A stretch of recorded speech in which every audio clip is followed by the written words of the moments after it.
Hey, what's going on guys? It's Sindaz here. In this guide, I will discuss some key topics that not only will help improve your aim on Apex Legends, but also those who watch my Battlefield videos utilize a free test range in Apex Legends to improve your aim. So if you don't want to pay money for a practice area like Aim Hero, or for some reason you don't prefer Battlefield 5's, this is a great alternative I think is awesome for anyone to try. Today the goal is for getting those into Apex Legends to have a way to improve your aim dramatically and obtain a high level of skill.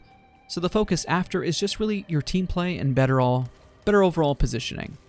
I will go through quite a bit of information I feel is not discussed often enough, and some info that is a recap, but stuff that is really important to help you build a strong foundation. If you found any of the tips helpful, leave a like and let me know what did. Also, if you like the videos, be sure to subscribe for more. It's important to note that no matter what, to develop your own style. You cannot ever replicate anyone else's aim, and nor should you want to. It's your unique style and comfort level is what we're trying to achieve and make you an overall better player. There is no secret to getting skilled in under 4 hours or any magic sauce. Also remember that practicing mindlessly would not help you improve your overall aim. That positioning is extremely important, and this overall other talent will just build over time. But we're going to teach and discuss a real concept that, if applied, will help you grow the right way. We're going to start off basic, then by the end of the video, talk about exercises where you can aim crazy shots that will claim you're really an aimbot. Remember, practice should not exceed large amounts of time, or else you're just going to build bad habits. Some things very quick to note that are subjective, but the overall goal is to find comfort and consistency. The mouse or controller you choose will not matter in weight as long as it feels comfortable and you can build a strong base for aiming.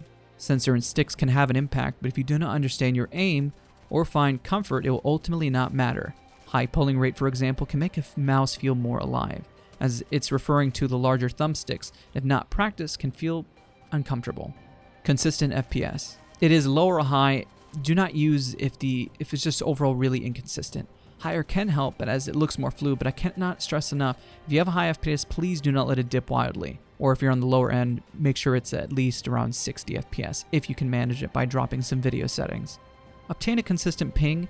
Good or bad, you need to be able to predict movement, so if it is bad, let it be bad. If it's good, then let it be good. Then you're one step closer to some more consistency. Get a monitor with a good response time and refresh rate. That can help build that muscle memory, but only if you understand the foundation. Putting someone clueless on aim will not become a demigod on better gear. Mousepad that's best is using cloth, as hard surface breaks down faster. Clean your mouse mat often for consistency. Remember, posture is important, and keeping a calm demeanor and not raging overall. Note the trend in anything that I did not cover is how you always find a way to build a foundation and consistency. If the foundation sucks, then you're really not going to improve. And if the foundation is not good, break it down and start fresh and just have an open mind. So now let's get into the training grounds. In the training grounds, you have access to targets and a full array of weaponry. Obviously, another way to get comfortable with the guns is to just play Titanfall 2. The first goal is to go through each and every weapon and familiarize yourself with each. I recommend spending around 3 to 5 minutes with just each gun to kind of get an overall feel and memorize it. Once you develop a feel for a gun you particularly like, then we can begin some exercises. Each gun does have something special to teach and practice, and as we talk about various exercises, I will highlight some. And of course, interchange and get creative on what you feel you're weakest at. For the base, I think it's best to start off with the wingman. Get those single shots on point. Note in this game that hipfire is extremely accurate, and also when you're hipfire, that regardless of where the gun kicks, if you utilize the hit marker on the center of your screen, you can still fly by and have an amazing accuracy, zoomed in or not. You can see that very quickly here. Your first goal is to check if your sensitivity is too fast or too slow. You need to reel it in and find the equilibrium point. This is a very quick example of what best to check. You need to be able to, on a dime, go to a 180 and fight another target, but not overshoot or move so slow that you see this happen. Here, I'm going to show just 2 examples here for dramatic effect. If you're under, it means you got to speed it up or practice to where it does sit right in the middle of the target you want to hit. And same if you're over moving. Apply this concept to your aim when shooting targets. Once you nail this down, if you do a 180 right to the enemy, this is what causes a ton of accusations. Because by positioning rules, the other person should have gotten the kill since they had the jump on you. Be sure to move and practice your overall movement while practicing as well. You want to be able to slide and shoot, jump shoot, 180, and of course the base, standing still and shooting. Which gives me to my next point. Once you got all the basic movement down, double check if your aiming while standing still is okay and just not all over the place. Practicing basic speed. When practicing, it's best to do both ADS and hip fire. Practice very basic hits on targets and when increasing alongside with how fast the gun shoots. Start off slow and work your way up. Make sure the foundation is working properly. It is best not to rush crazy drag shots, quick scopes, or anything absurd. If you find the slower you go, that it feels comfortable without overshooting or missing. That's the goal. This is what I call a basic start as we delve into more complex aim exercises and training. So pretty much go slow until you feel comfortable where you're not overshooting or missing. This is what I call the basic start as we delve into more complex aim exercises and training. This is what I'm going to call the steps to becoming an aimbot, essentially tracking like a pro and drag shots and interweaving it all together. Tracking is by far one of the most important tools you're going to utilize, as the most common guns is going to be an AR of some sorts in this game. While we want to grab a sniper for those 6 shots, you might find that you'll see the other guns a lot more common. You probably have seen your favorite pro player or content creator just snap constantly to people, and it seems unrealistic of how they achieve this. This is what I call a mix of a drag shot alongside a normal tracking shot. At its basic form, this is just tracking. You follow a target and land your shots either to be slightly ahead or dead on depending on the distance, and you get this down and repeat until it feels comfortable. Now a drag shot is what you see with a snap to a target. Practicing with the wingman is quite effective, and make sure your snaps right to someone's head properly. Start off slow and speed it up as you go. Go at different angles and find out what issues you run into. Which side is harder to drag shot to? And of course, if you want to find a more in-depth discussion, I have a drag shot tutorial on Battlefield 5 that can also help further in this regard. But at its basic form, that is how you get those crazy like shots. This shot is done by not thinking. You do this out of reflex and is built on practice. It isn't done off of reaction time like people think. It's based off of knowledge of the enemy, knowing the feeling of the shot and what we call muscle memory, and the speed and reflex of that memory. Reaction does not help, but the difference from a normal reaction time to someone who has quote-unquote enhanced reaction time is not major in comparison to actually landing the shot and properly obtaining the kill.